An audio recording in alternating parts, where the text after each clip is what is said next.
तो स्वामी जी, आपका बहुत बहुत स्वागत है। लगातार पूरा देश आपके बारे में बात कर रहा है आजकल। सीताराम, बागेश्वर धाम की जय, सनातन धर्म की जय। और I am not baba, I am Dhirendra Krishna Shastri ji. तो मैं आपको धीरेन्द्र जी कह के बुला सकता हूं? बिल्कुल, धीरेन्द्र जी, शास्त्री जी, महाराज जी, इन संबोधन से, क्योंकि ना तो दाढ़ी मूंछ है ना हमने संन्यास लिया है जी। हाँ, नहीं, वैसे लोग कहते हैं कि आप बहुत हैंडसम लगते हैं और आपकी उम्र भी सिर्फ 26 साल है। तो मैं शुरुआत यहीं से कर लेता हूं। आप सिर्फ 26 साल के हैं। 26 साल तो एक ऐसी उम्र होती है जिस समय युवा हमारे ये सोच रहे होते हैं कि कौन सा स्मार्टफोन लेना है और कौन सी मोटरसाइकिल खरीदनी है और कहां जाकर नौकरी करनी है। और आप 26 साल की उम्र में ही इतने बड़े स्वामी या बाबा कह लीजिए या गुरुदेव कह लीजिए, आपके बहुत सारे नाम हैं, आप यहां तक पहुंच गए। तो ये सब हुआ कैसे?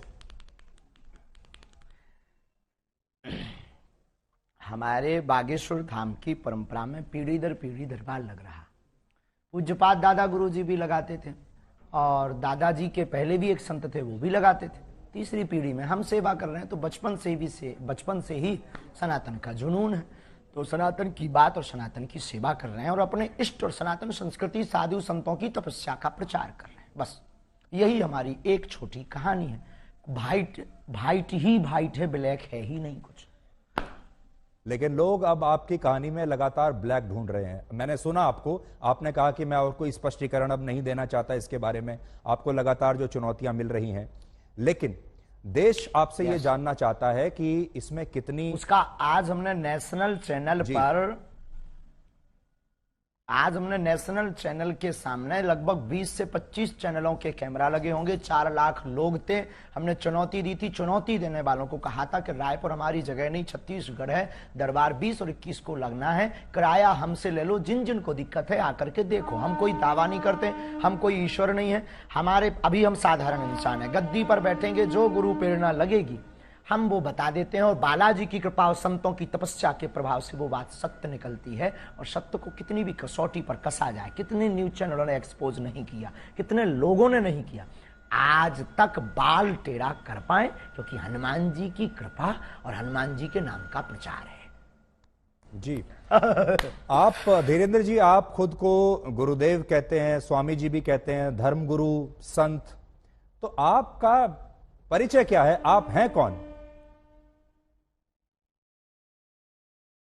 ना तो हम कोई संत हैं, ना हम कोई स्वामी हैं, ना कोई हम मठाधीश हैं। बागेश्वर धाम के चरणों के सेवक हैं। और श्रीमान जी, हम आपको बता दें कि हम जिस प्रकार पिता अपने पुत्र के रोग पर भगवान से, ईश्वर से, डॉक्टरों से, लोगों से प्रार्थना करता, दुआ के लिए गुजारिश करता, निवेदन करता, वैसे ही हम गुरु होने के नाते, उस गद्दी की सेवादार होने के नाते, बागेश्वर पीठ के सेवादार होने के नाते और सनातन धर्म के सच्चे साधक होने के नाते और मंत्रों की चिकित्सा को जानने के नाते आने वाले लोगों के लिए उनकी श्रद्धा को देखकर ईश्वर से प्रार्थना करते। हमने आपके वीडियोस लगातार देखे, सोशल मीडिया पर, इंस्टाग्राम पर बहुत सारे वीडियोस आपके चलते रहते हैं, जिसमें आप अपने कागज लेकर बैठते हैं और लोगों की मन की बात को आप पढ़ लेते हैं। तो ये जो मन पढ़ने वाली मशीन है, ये कहां आपने लगाकर रखी है और कैसे पढ़ते हैं आप? और लोग इसी को चमत्कार मानते हैं।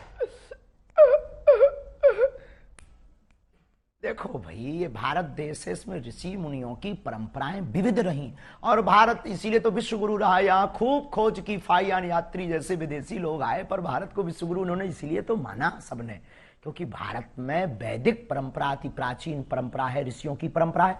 और हमारे पास कोई मशीन नहीं है, ना हम कोई मन पढ़ने वाले माइंड रीडर हैं। हम तो अपने इष्ट के सेवक हैं और अपने शास्त्रों के सच्चे साधक हैं। उनके आधार पर जो हमें गुरुजी ने प्रेरणा दी, जो हमें इष्ट प्रेरणा देते हैं, हम वो लिख देते हैं। सच निकले या झूठ, वो व्यक्ति की श्रद्धा और बालाजी की कृपा। धीरेन्द्र जी, आप लोगों की आवाज हम तक और हमारी आवाज लोगों तक पहुंचाते हो, वैसे ही हम अपने इष्ट की जो चेतना तरंग है और लोगों की जो अर्जी है, वो अपने इष्ट की तरंग को लोगों तक पहुंचाते। न आप कुछ हो, न हम कुछ।